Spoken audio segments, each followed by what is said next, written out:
Assalamualaikum warahmatullahi wabarakatuh. Perkenalkan, nama saya Fathan Nur Mubin dari kelas C1 Prodi Teknik Informatika dengan NIM 22552019193. Di sini saya akan mempresentasikan tugas UAS dengan materi keamanan IT dan jaringan. Next, next. Pendahuluan.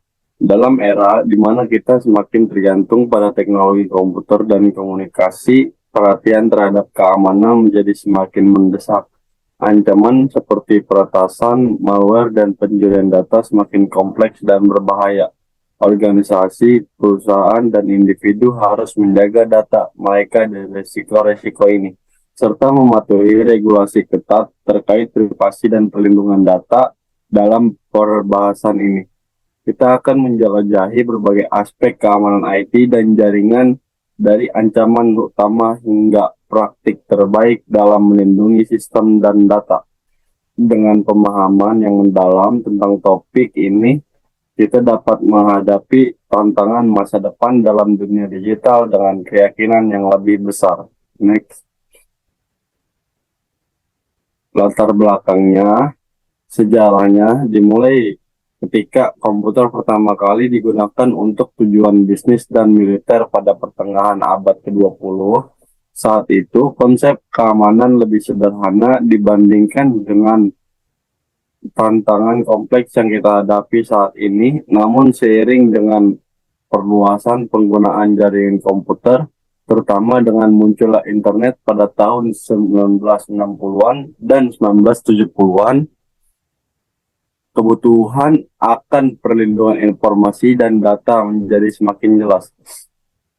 Seiring berjalannya waktu, sejarah keamanan IT dan jaringan mencatat perkembangan yang signifikan. Pada tahun 1980-an, munculnya virus komputer pertama dan serangan peretasan awal menjadi sorotan. Ini memicu kebutuhan untuk mengembangkan perangkat lunak, keamanan, dan praktik proaktif. Selama dekade berikutnya, dengan semakin banyaknya perusahaan yang mengandalkan sistem komputer dan jaringan untuk menjalankan operasi bisnis mereka, industri keamanan IT mulai tumbuh pesat. Seiring munculnya teknologi baru seperti cloud computing dan mobile computing, tantangan keamanan semakin kompleks. Pencurian data, serangan cyber, dan ancaman berbasis internet lainnya menjadi masalah utama. Oleh karena itu, keamanan IT dan jaringan terus berkembang untuk mengatasi ancaman-ancaman ini. Dengan organisasi dan individu di seluruh dunia bekerja untuk melindungi sistem dan data mereka. Sejarah keamanan IT dan jaringan menjadi catatan perjuangan untuk menjaga keamanan dan integritas dalam era digital yang terus berubah dan serba terhubung. Next. Definisinya, kata aman dapat didefinisikan sebagai aman dari serangan atau kegagalan. Membentuk kata keamanan dapat diartikan sebagai keadaan aman dan ketentraman. Kata security mengandung berbagai arti, yaitu sesuai yang bernilai, berharga, jaminan, dan kepastian.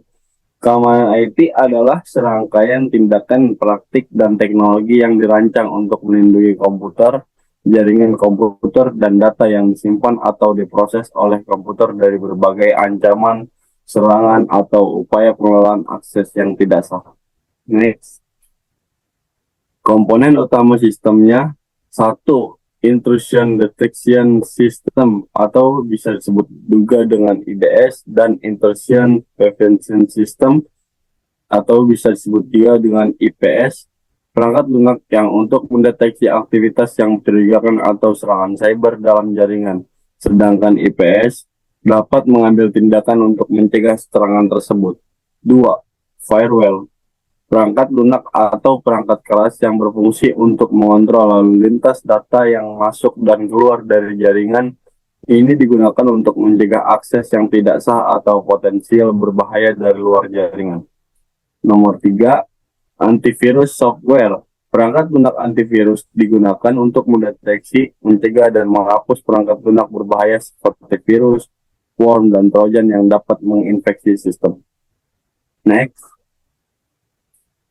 Nomor 4. Pembaruan keamanan memastikan bahwa sistem komputer dan perangkat lunak yang digunakan selalu diperbarui dengan pembaruan keamanan terbaru untuk mengatasi kerentanan yang ditemukan. 5. Enkripsi. Enkripsi digunakan untuk mengamankan data saat bergerak melalui jaringan atau saat disimpan dalam penyimpanan. Ini mengubah data menjadi format yang hanya dapat dibaca dengan kunci enkripsi yang benar. 6. Otorisasi dan autentikasi pengguna. Pengguna harus melewati proses autentikasi yang kuat seperti kata sandi yang kompleks atau autentikasi dua faktor, atau bisa disebut juga dengan verifikasi dua langkah. Untuk mengakses sistem otorisasi, memastikan bahwa pengguna hanya memiliki akses ke sumber daya yang sesuai dengan hak akses mereka. Next. 7. Pemantauan keamanan dan audit. Sistem ini harus terus dipantau untuk mendeteksi aktivitas mencurigakan, dan log keamanan harus dihasilkan dan diaudit secara teratur. 8. Kebijakan keamanan.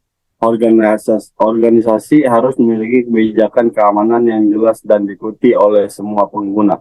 Ini mencakup pedoman tentang penggunanya sistem, password yang kuat, dan tindakan pencegahan lainnya.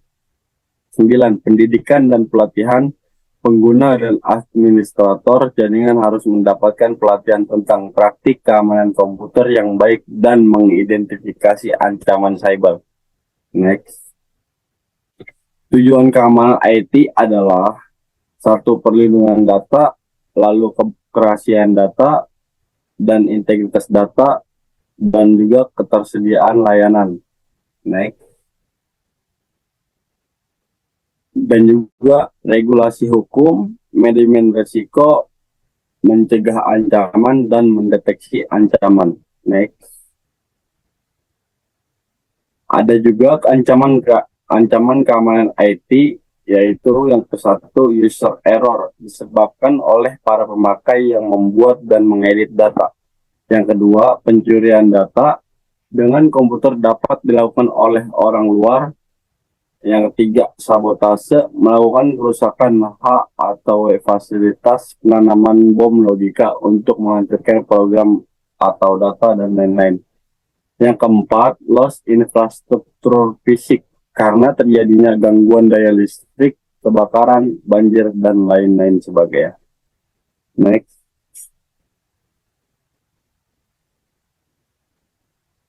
Yang kelima, malicious hacker, mengacu pada mereka yang menerobos komputer tanpa otoritas.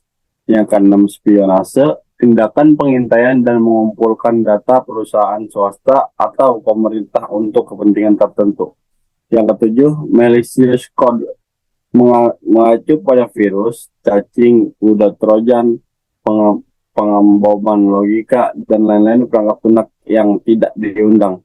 Yang kedelapan, spy stalker, tindakan obsesif dengan cara memantau dan mengikuti aktivitas kehidupan pribadi atau pergerakan seseorang tanpa izin atau persetujuan mereka.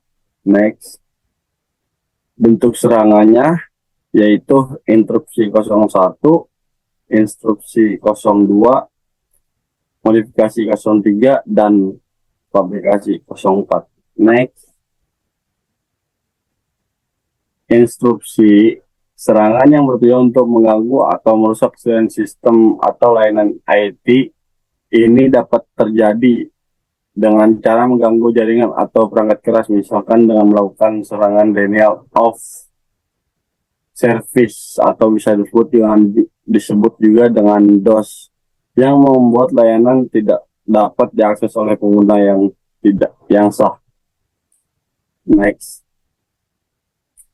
Intersepsi, serangan yang ditunjukkan untuk mencuri atau mengakses data tanpa izin. Dalam kasus ini, penyerangan biasanya mencoba untuk mengintip data yang sedang bergerak melalui jaringan, seperti pesan atau informasi yang dikirimkan melalui koneksi internet. Contoh serangan intersepsi adalah sniffing atau eavesdropping. Next. Modifikasi. Serangan yang bertujuan untuk mengubah data yang sedang bergerak melalui jaringan. Penyerangan dapat mencoba modifikasi pesan atau informasi yang dikirimkan baik dengan mengubah isinya atau menggantikannya dengan data palsu. Next. Fabrikasi. Serangan di mana penyerangan mencoba untuk membuat data palsu atau entitas palsu yang tidak sah.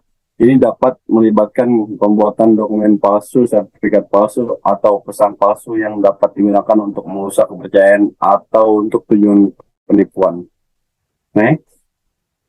Faktor meningkatnya kejahatan IT, overuser, meningkatnya kemampuan pemakaian di bidang komputer, contoh mencoba bermain dan membongkar sistem yang digunakan itu ada di 35%, dan mudahnya akses, mudahnya memperoleh software untuk menyerang komputer dan jaringan komputer, murah bahkan gratis yaitu 25%. APK berbasis IT, aplikasi bisnis yang berbasis IT dan jaringan komputer semakin meningkat, contoh e-commerce yaitu ada di 40%. Next. Elemen manajemen keamanan, yaitu yang salah satunya manajemen keamanan IT mengelola 3 elemen penting. Salah satunya dari teknologi. Organisasi meyakinkan bahwa teknologi dapat diterapkan dengan tepat oleh dengan memberikan jaminan keamanan dan mendeteksi penyusupan. Yang kedua, ada di SDM. Personil dalam organisasi harus memahami ancaman yang diikuti dengan pemahaman tentang kebijakan jaminan dan prosedur. Pelatihan user dan penetapan tugas dan bertanggung jawab. Yang ketiga yaitu operasi. Kegiatan memelihara, memonitor, mengelola sistem keamanan agar tetap layak dipakai dan selalu terbaharui serta peka terhadap serangan cyber. Next. Konteks security network keamanan jaringan. Next. Keamanan jaringan network terutama internet semakin hari semakin berkembang. Dengan perkembangan internet ini, maka ancaman terhadap penggunanya juga semakin besar terjadi. Ancaman yang banyak terjadi dan sangat mengganggu keamanan jaringan dari pengguna jaringan adalah yang ke-1, intrusion atau break-in, yaitu seseorang mengakses jaringan kita tanpa seizin kita. Yang kedua, pencurian terhadap data yang sangat berbahaya atau bisa disebut juga dengan rahasia. Yang ketiga, penyadapan terhadap data yang kita kirim, virus dan worm yang sengaja merusak software komputer kita dan menurunkan kualitas jaringan kita. Next. Tipe ancaman IT atau bisa disebut juga dengan threat, 55% threat aktif dan 45% threat pasif. Next. Kategori threat aktif merupakan pengguna gelap suatu peralatan terhubung, fasilitas komunikasi untuk mengubah transmisi data atau mengubah isyarat kendali atau memunculkan data atau isyarat kendali palsu. Untuk kategori ini terdapat tidak tipe yaitu message modification, denial of message service, dan malware. Tipe message stream modifikasi memungkinkan palsu untuk memilih, untuk menghapus, memodifikasi, menunda, melakukan recorder, memodifikasi pesan asli. Pelaku juga mungkin untuk menambah pesan-pesan palsu. Tipe denial of message service memungkinkan pelaku untuk merusak atau menunda sebagian besar atau seluruh pesan. Tipe malware memungkinkan pelaku untuk menyamar sebagai host atau switch asli dan berkomunikasi dengan yang host yang lain atau switch untuk mendapatkan data atau pelayanan. Threat pasif melakukan pemantauan dan atau perekaman data selama data ditransmisikan lewat fasilitas komunikasi. Tujuan penyerang adalah untuk mendapatkan informasi yang sedang dikirimkan. Kategori ini memiliki 2 tipe yaitu release of message content and traffic analysis. Tipe release of message content memungkinkan penyusup untuk mendengar pesan, sedangkan tipe traffic analyst memungkinkan penyusup untuk membaca header dari suatu paket sehingga bisa menentukan arah atau alamat tujuan paket dikirimkan. Penyusup dapat pula menentukan panjang dan frekuensi pesan. Next. Farewell. Apa yang dimaksud dengan farewell? Next. Farewell adalah komponen kunci dalam sistem keamanan jaringan IT yang bertujuan untuk melindungi jaringan komputer dari ancaman dan serangan yang dapat datang dari luar atau dalam jaringan. Firewall berperan penting yaitu sebagai penghalang atau filter untuk mengontrol dirinya, mengontrol lalu lintas data yang masuk keluar dari jaringan sesuai dengan aturan-aturan yang telah ditetapkan. Next. Kegunaan firewall, utility, controlling security observation. Deskripsinya, kita bisa memperbolehkan atau mencegah sesuatu melewati jaringan kita. Security, kita bisa membatasi akses ke komputer kita. Yang terakhir, kita bisa memonitor data yang keluar masuk komputer atau router kita. Next. Mekanisme firewall secara ringkas, firewall memisahkan dua buah jaringan komputer yaitu jaringan pribadi atau bisa disebut juga dengan private network dan jaringan luar internet. Stateful package set inspection atau bisa disebut juga dengan SPI digunakan untuk memeriksa paket data berdasarkan header dan status koneksi. Proxying memungkinkan firewall bertindak sebagai perantara antara jaringan internal dan eksternal. Yang ketiga, Deep Package Inspection atau bisa disebut juga dengan DPI, memeriksa isi paket data untuk mendeteksi ancaman seperti malware. Aplikasi layer filtering membatasi akses berdasarkan protokol dan jenis aplikasi. Firewall juga dapat bekerja dengan IDS dan IPS untuk mendeteksi dan mencegah serangan. Yang kelima, content filtering memblokir akses ke konten berdasarkan kriteria tertentu. Dan yang terakhir, dukungan VPN digunakan untuk mengamankan koneksi jaringan, logging, dan audit mencatat aktivitas jaringan. Next. Dampak serangan jaringan yaitu gangguan layanan, kerugian finansial, kerusakan perangkat, pencurian data sensitif, kehilangan akses kontrol, dan juga aktivitas internet yang tidak biasa. Thank you, kurang lebihnya mohon maaf. Jika ada kesalahan kata, kurang lebihnya mohon maaf. Wassalamualaikum warahmatullahi wabarakatuh.